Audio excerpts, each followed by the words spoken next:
Hola, buenas tardes, ¿cómo están? Qué bueno que Dios nos permite, nos da la oportunidad de continuar con nuestro programa, de iniciar con esta segunda parte, como dijimos en el tema último del 2020, que el programa, en cuanto a los temas, la introducción y el resumen, pues habíamos terminado con una primera parte de 3, y hoy Dios nos permite, gracias a su amor y su misericordia, retomar nuestro programa. Esperamos que cada uno de ustedes esté bien, se encuentre bien, sus familias, sus trabajos, sus comunidades, y claro, con la esperanza muy firme de que este año sea un año en el que, caminando con el Señor, tengamos la solución a esta situación tan difícil que hemos estado viviendo. ¿Qué les parece, mis queridos hermanos, si iniciamos con la oración, escuchando un fragmento de un salmo? Te daré gracias de todo corazón, Señor Dios mío. Daré gloria a tu nombre por siempre, pues tu amor hacia mí ha sido grande. Tú me sacaste del fondo del abismo. Te damos gracias, mi Dios, porque, como dice tu palabra, como dice el Salmo, eres grande, eres poderoso. Tú nos conduces, tú nos guías, nos proteges, y tú, con tu poder, nos vas a librar, nos vas a sacar de este abismo en el que hemos caminado ya durante tantos meses. Lo creemos porque lo escuchamos en tu palabra, y lo creemos porque, caminando con fe, sabemos que tú estás a nuestro lado y que tú actúas en cada uno de nosotros. Amén. Pues bien, nuestro programa, Preparándome para el Camino. Y vamos a revisar lo que hemos aprendido hasta hoy. Aquí tenemos 9 puntos que queremos compartir con ustedes acerca de lo que hemos aprendido. Número 1. Aprendimos que Jesús, camino, verdad y vida, está con nosotros. Número 2.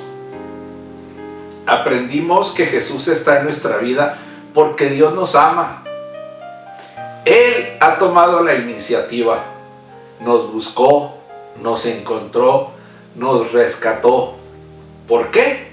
Porque Él nos amó primero. Número 3. Aprendimos que en ese encuentro Jesús nos hizo una invitación. Una invitación a vivir la experiencia de buscarlo y encontrarlo en los demás. Vengan y verán. Juan 1:39. Aprendimos, número 4, que Jesús es la puerta a través de quien entramos a la vida de comunión con Dios y con su iglesia. Y número 5, aprendimos que la fe es un camino que dura toda la vida, un camino que debemos redescubrir para poder recuperar la alegría y el entusiasmo de habernos encontrado con Cristo. Número 6, aprendimos que la conversión es una meta, ¿se acuerdan?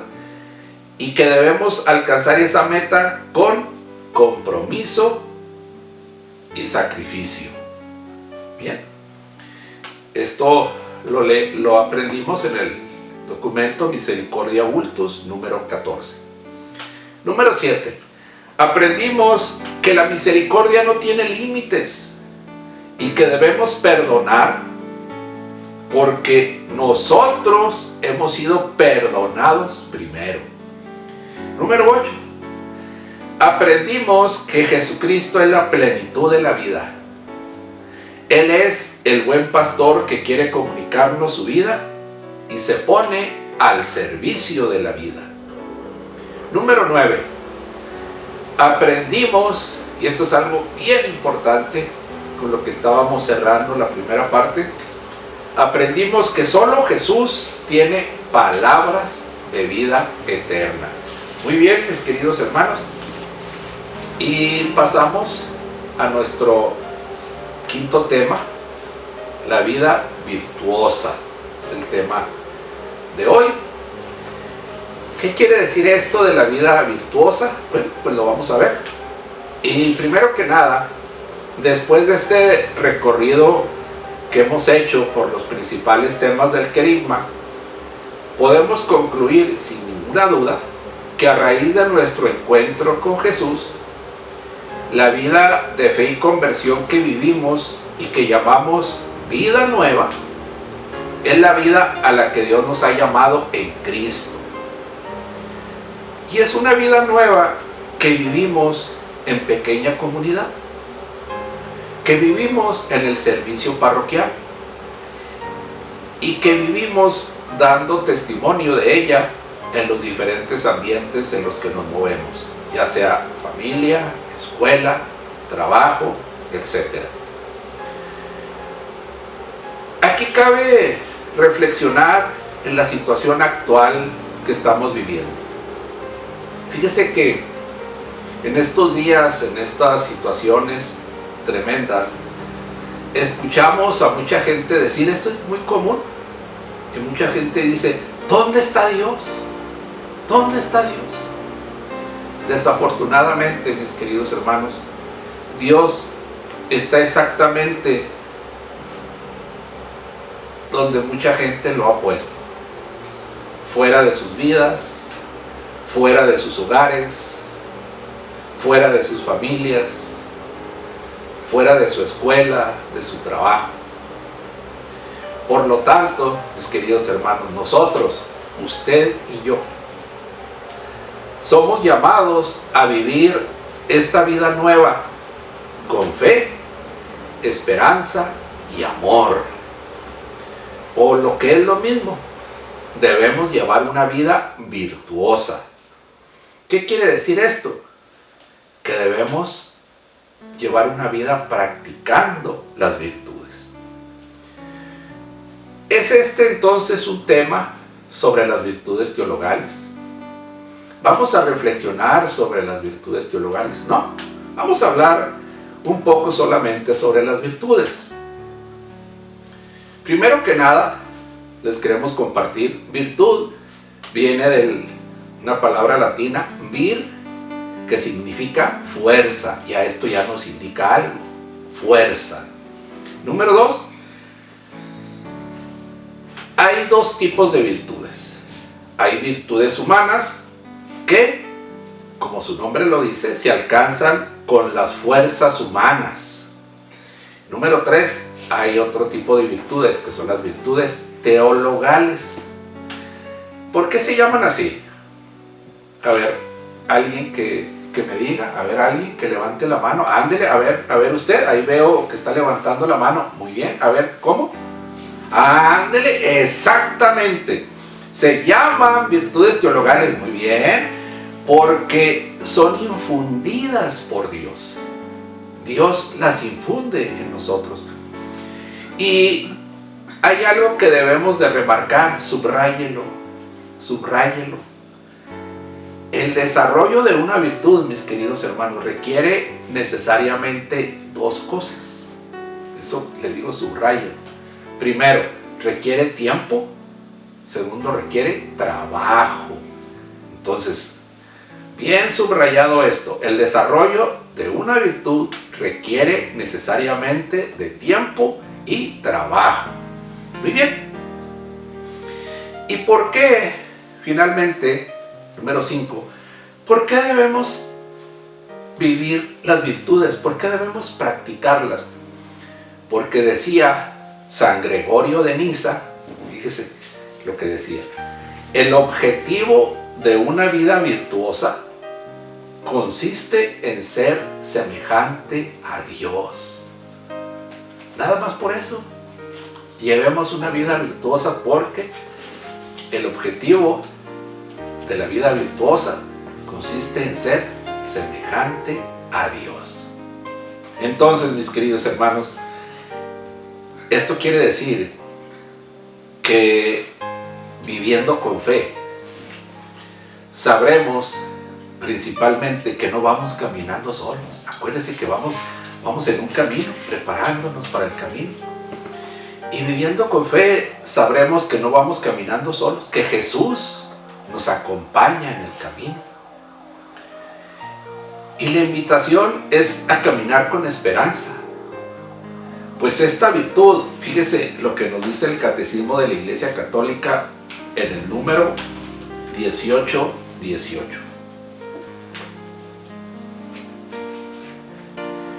Dice, la virtud de la esperanza protege del desaliento y sostiene en todo desfallecimiento. Fíjese nada más, qué importante. Entonces, caminemos con esperanza, porque esta virtud nos protege de desanimarnos, de desalentarnos, de caer, de quedar tirados en el camino. Perdón. Y somos invitados a vivir en el amor. Pues esta virtud, dice también el Catecismo de la Iglesia, en el número 1822 y 1828, fíjese lo que nos dice el Catecismo. El amor es la virtud teologal por la cual amamos a Dios por sobre todas las cosas, a nuestro prójimo y a nosotros mismos. 18:28. Y nos hace actuar como un hijo que responde al amor de aquel que nos amó primero, citando la primera carta de San Juan, capítulo 4, versículo 19. Vivamos en el amor, pues esta virtud nos lleva a amar a Dios, a nosotros mismos, al prójimo, y nos hace que tengamos una actitud de hijos que responden. Acuérdense cómo vemos todo este caminar de estos temas hemos estado hablando de ese Dios que nos invita, de ese Jesús que nos invita, y que debemos responder a esa invitación. Nos hace tener una actitud de hijos que responden al amor del que nos amó primero. Ahora,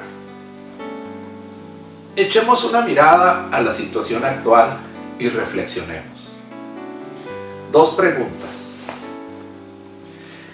Ante esta situación, ¿hemos actuado como personas virtuosas, con fe, esperanza y amor? ¿O hemos actuado como seres humanos? ¿Hemos sido virtuosos o hemos sido humanidad? Bien, miren, les quiero hacer un comentario de un libro muy interesante, una novela interesantísima, que la situación que estamos viviendo la puso de moda, se agotó, difícil de conseguir, y a mí me llevó a una relectura de esta novela. Es de un novelista, ensayista, dramaturgo, filósofo y periodista francés que nació en Argelia, en el continente africano, en Argelia en 1913. Este novelista francés ganó el Premio Nobel de Literatura en 1957. 10 años antes escribió esta novela. Esta novela es considerada obra fundamental de la literatura del siglo XX. Esta novela se titula La Peste y trata de una situación que se da en una ciudad de Argel, Orán, se llama esta ciudad Orán, que es invadida por la peste. Uno de los personajes principales, el doctor Rieux, es el médico de la ciudad, se sorprende tras la muerte de uno de sus pacientes. El cuadro clínico que ve en ese paciente, además de que él empieza a observar que en las calles aparecen cientos de ratas muertas. Esto lo alerta a él como médico y a los demás colegas que había en la ciudad de un posible brote de peste. Las autoridades lo ignoran, luego empiezan a limitar el movimiento de todos los habitantes, llegan a cerrar la ciudad para protegerlos, aunque la gente se muestra con gran indiferencia ante este hecho. Cualquier parecido con nuestra realidad, pues no es coincidencia, está escrito en la novela. Y miren, les voy a leer un fragmento de esta novela muy importante, La Peste, de Albert Camus.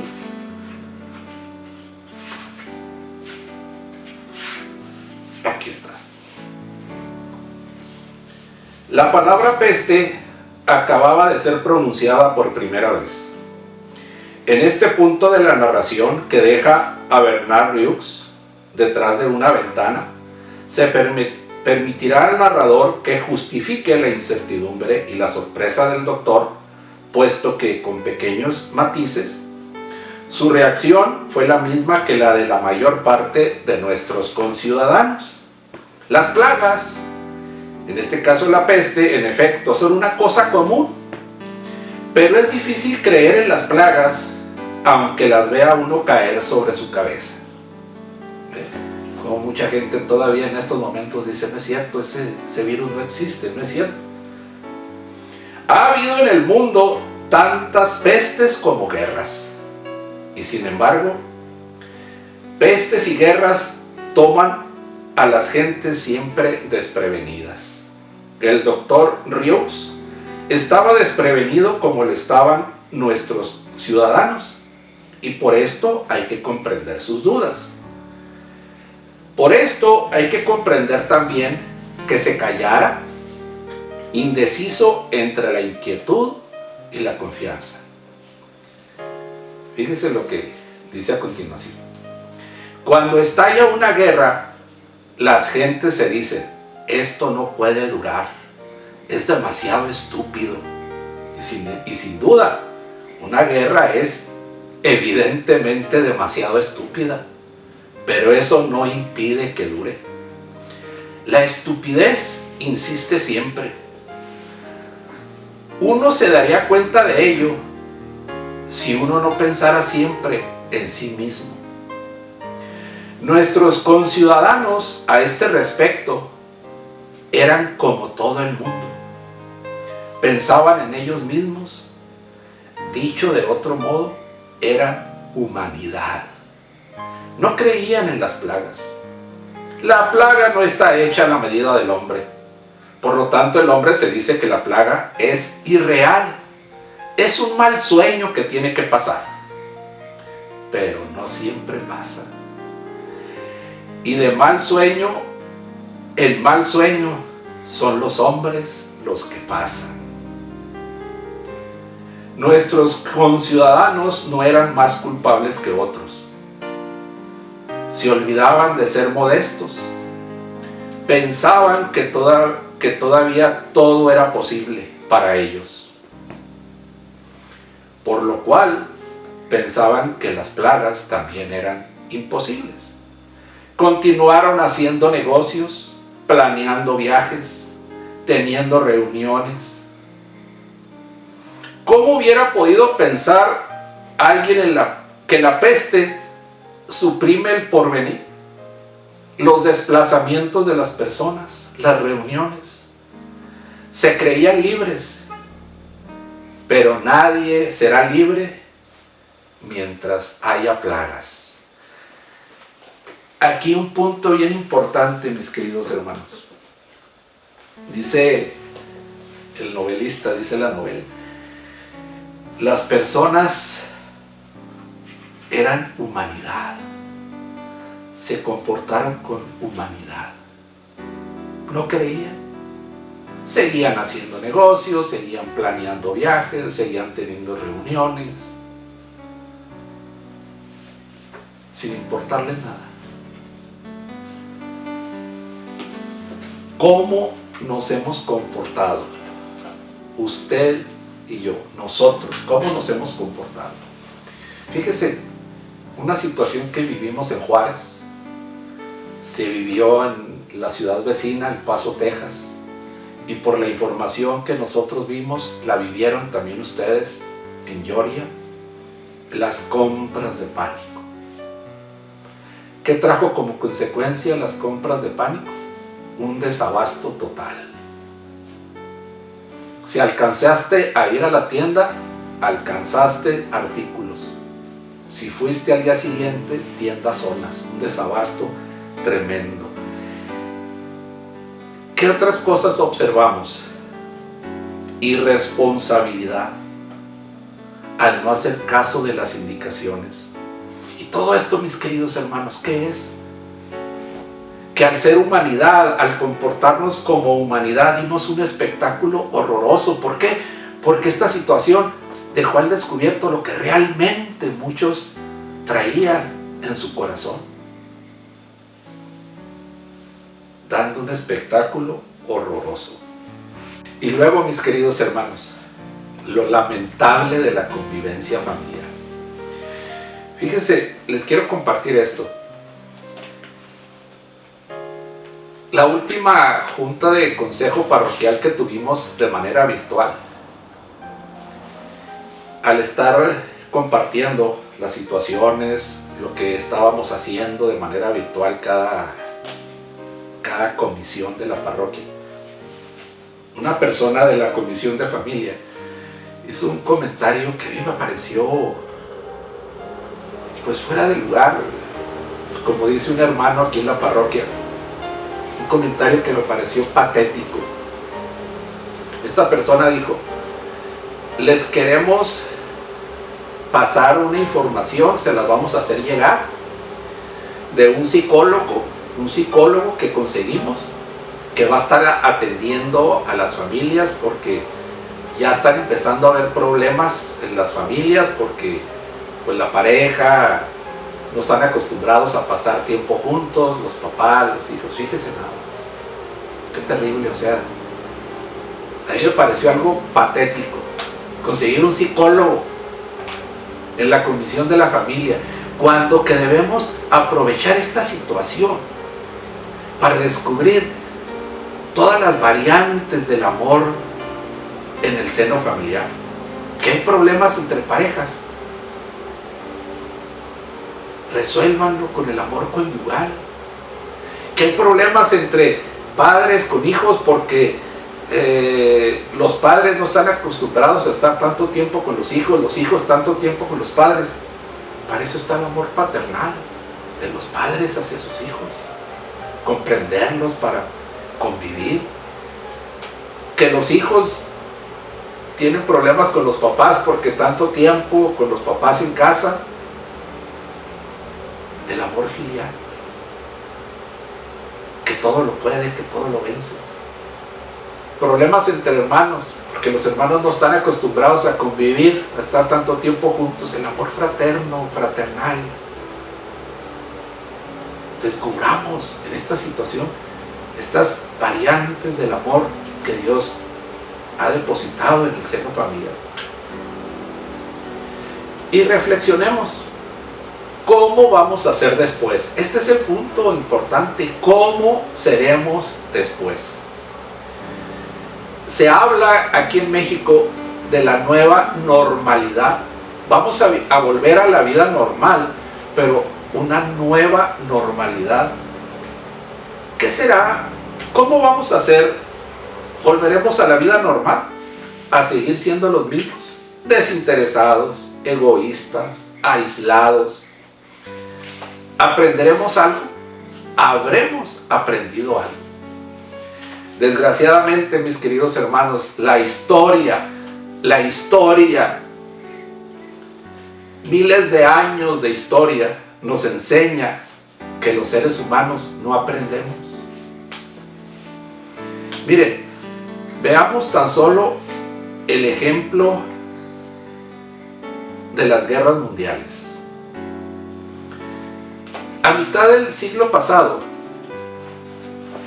se dio, sobre todo en Europa, pero sobre todo en Francia, un movimiento de grandes pensadores, entre ellos Albert Camus, escritor del que le leí un párrafo, Jean-Paul Sartre, y ellos hablaban o crearon una forma de pensamiento que se conoce como el existencialismo. Y entre otras cosas hablaban del absurdo de la vida. ¿Para qué nacer? ¿Para qué trabajar? ¿Para qué luchar si nos vamos a morir? Si todo es un absurdo. Claro. Veamos el contexto de estas personas. Ellos vivieron y sufrieron las terriblemente traumáticas experiencias que vivió la humanidad durante la Primera y la Segunda Guerra Mundial. Se dice, mis queridos hermanos, que estos dos conflictos son calificados como los casos extremos de la estupidez humana, o como las formas en que la violencia humana llega a su apogeo. Y les voy a dar unos datos, unos números. Miren, la Primera Guerra Mundial terminó en 1918. Se dice que hubo 22 millones de muertos entre soldados y civiles. 22 millones de muertos. Y hay una frase que hasta en las películas sale. Una frase con lo que justificaban esta guerra. Se decía, se dijo y se sigue diciendo de la Primera Guerra Mundial: es la guerra que terminará con todas las guerras.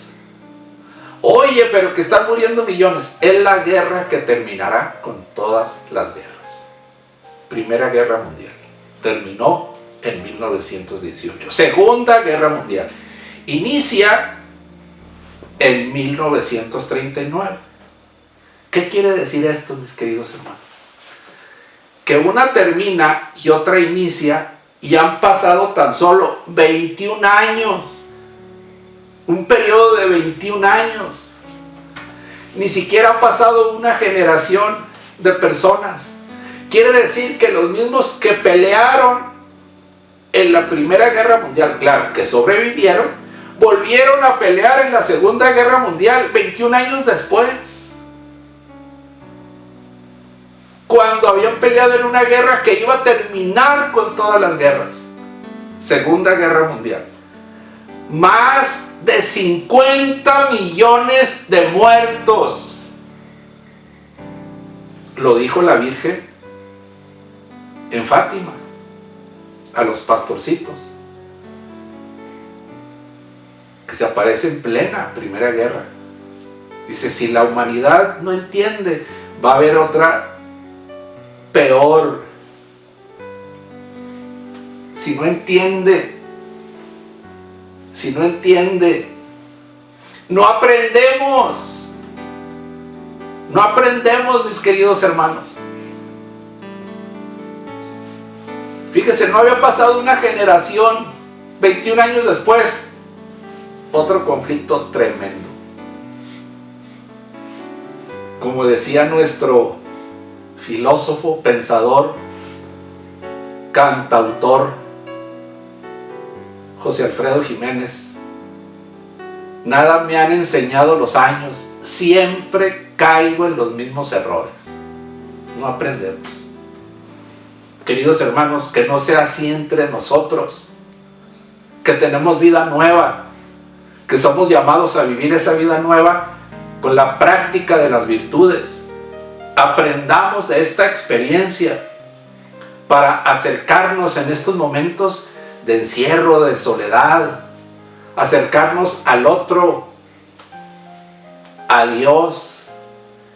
Él nos va a hacer capaces de acercarnos a los otros, a los demás, en la vivencia diaria de las virtudes. Fíjese, vivimos lo que los conocedores llaman la cultura del ajetreo. Se dice que vivimos en una cultura del ajetreo. Las prisas, las carreras, el ir y venir, el no tener tiempo. La cultura del ajetreo. Por esta razón, imagínense, a una cultura así, quererle imponer quietud y silencio, calma y serenidad, encierro, no salgas, quédate en casa. No, pues imagínense, esto es entendido hasta como una violación a los derechos humanos. Por eso hubo tantas protestas, tantas cosas. Por eso, mis queridos hermanos, somos invitados a que esta pausa de nuestras vidas la utilicemos para encontrarnos interiormente con Dios, interiormente con nosotros mismos, para que apoyados en la fe, la esperanza y el amor, tengamos una renovación verdadera y podamos tener una nueva relación con Dios, con los demás, con nosotros mismos y con la creación entera, que ya no la estábamos acabando. Miren, yo no sé allá en Georgia, pero aquí en Juárez, los pocos cerros que tenemos, la sierra que viene desde que se ve en El Paso y Ciudad Juárez, ya no se veía de tanta contaminación. Nada más vinieron las restricciones de movimiento y hasta se empezó a ver todo más claro, el aire más limpio, una nueva relación con Dios, con los demás, con nosotros mismos, con la naturaleza. Finalmente, mis queridos hermanos, vamos a la tarea. ¿Cómo vamos con esas tareas? ¿Cómo vamos? A ver, levante su cuaderno para ver ahí las tareas. Ándele, qué bien, mire, está haciendo la tarea. Como decía un jefe que teníamos en la maquila, hay que dejar correr el lápiz, hay que dejar correr el lápiz. Muy bien. Primera parte de la tarea. Vamos a hacer un trabajo de redacción. ¿Sí? Vamos ahí en nuestro cuaderno. El título es ¿Habré aprendido algo? O sea, esta situación, ¿qué me está dejando? ¿Qué estoy aprendiendo? Ahí anótenlo. Segunda parte de la tarea. Diga cuál fue el tema del retiro de crecimiento en el cual se proyectó la película de Marie Ortán.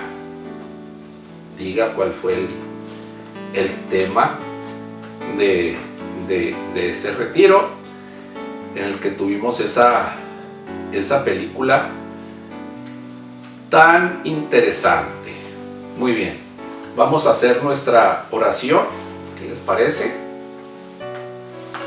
Vamos a pedirle a María, nuestra Madre, que ruegue, que interceda por nosotros, que nos acompañe en este caminar. Y pidámosle a María, la hija de Dios Padre, la Virgen purísima antes del parto, que ilumine nuestra fe. Pidámosle a María, la Madre de Dios Hijo, la Virgen purísima durante el parto, que aliente nuestra esperanza. Y pidámosle a María, la esposa de Dios Espíritu Santo, la Virgen purísima después del parto, que aumente nuestro amor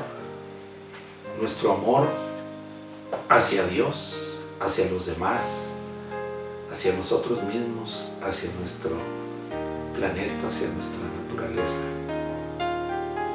Y te damos gracias, mi Señor Jesús, por permitirnos reiniciar, retomar este camino, este programa, preparándome para el camino. En tus manos estamos, en tus manos ponemos nuestro caminar, nuestra vida. Y te pedimos que nos acompañes hoy y siempre. Amén. Bien, la frase del día, mis queridos hermanos, es una frase de novelista, filósofo, periodista francés del siglo XX, Albert Camus. Es una frase que acerca de la novela La Peste, no es un párrafo de la novela, es una frase que él dijo cierta vez que lo entrevistaron acerca de esta novela.